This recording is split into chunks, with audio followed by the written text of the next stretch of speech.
mereka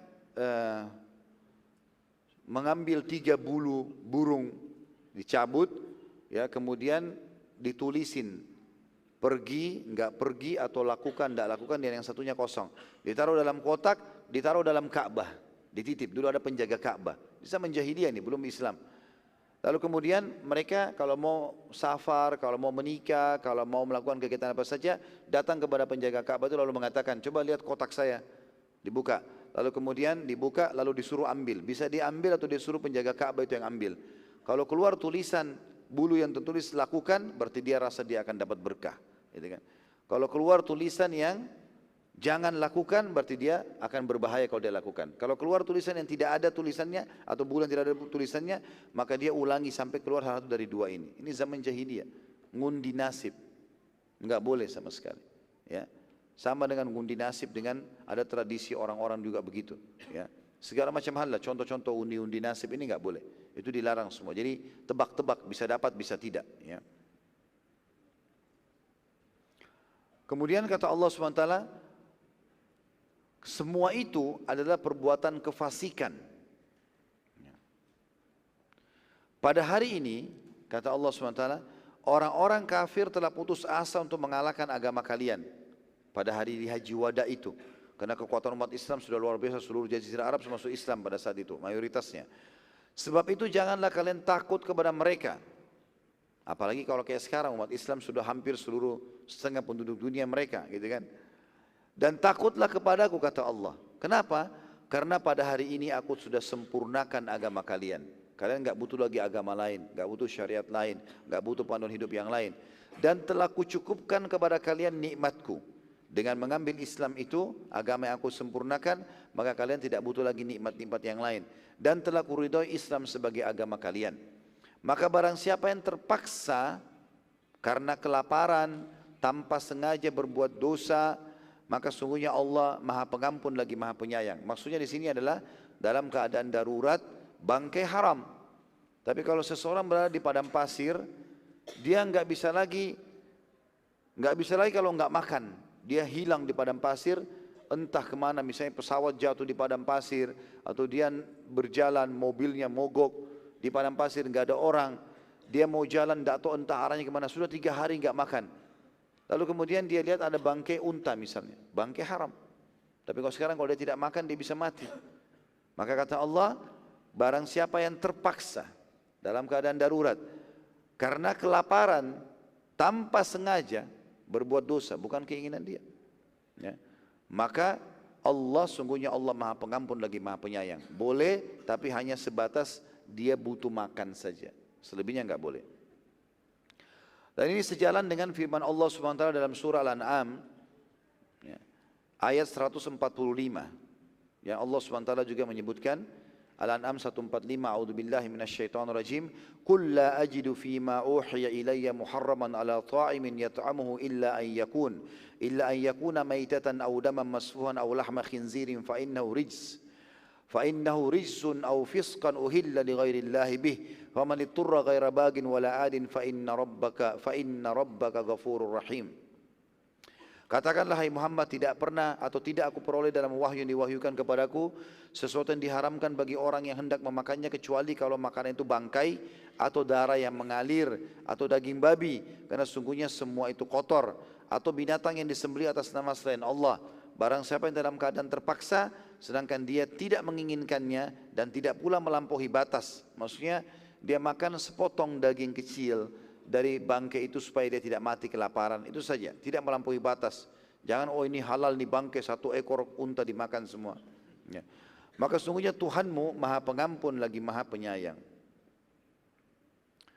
Setelah turunnya ayat mulia ini yang diwahyukan, ya, kepada Nabi SAW dari langit, ya, dan inilah wahyu terakhir yang diterima oleh Nabi SAW.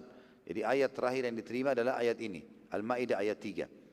Ya, dan sudah pernah saya jelaskan teman-teman sekalian, kalau ada yang bertanya, kenapa kok ayat terakhir turun lalu diletakkan di surah nomor 5, di ayat nomor 3 lagi?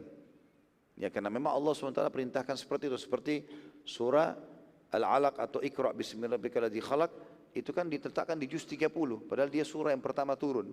Ya, ayat yang pertama itu di 5 ayat pertama yang terutama. Maka itu karena Allah SWT yang memerintahkan Nabi SAW menyuruh letakkan ini di surah ini, letakkan ini di nomor ayat sekian, sampai Al-Quran lengkap seperti kita sekarang. Maka Nabi SAW pada saat itu menyampaikan secara garis besar urusan agama yang banyak dilalaikan oleh umumnya kaum muslimin.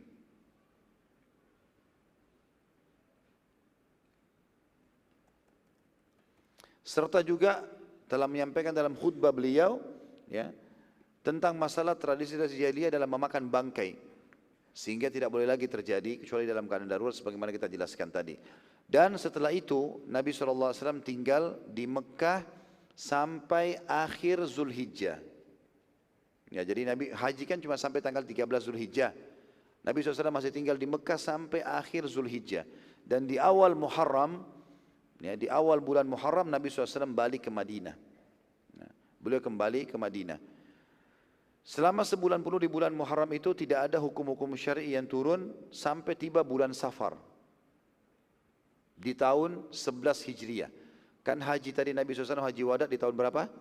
10 Hijriah. Beliau tinggal sampai akhir Zulhijjah di Mekah. Awal bulan Muharram tahun 11 Hijriah Nabi SAW balik ke Madinah. 1 bulan penuh tidak ada khusus wahyu, tidak ada peperangan, tidak ada apa-apa. Di situ hukum berjalan seperti biasa, hukum-hukum syariah yang sudah ada diterapkan. Bulan Safar Nabi SAW membentuk pasukan pada saat itu untuk menyerang wilayah Balkan. Balkan ini wilayah utara Jazirah Arab, negeri Syam, sekarang masuk daerah Palestina. Ya.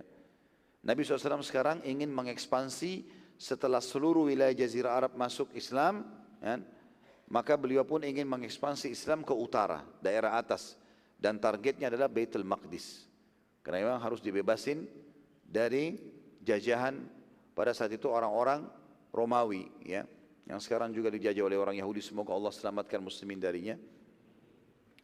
Dan pasukan ini oleh Nabi SAW ditunjuk ya sebagai pemimpin Usama bin Zaid radhiyallahu anhu. Usama bin Zaid ini adalah sahabat Nabi yang mulia, ya. Umurnya waktu itu masih 18 tahun.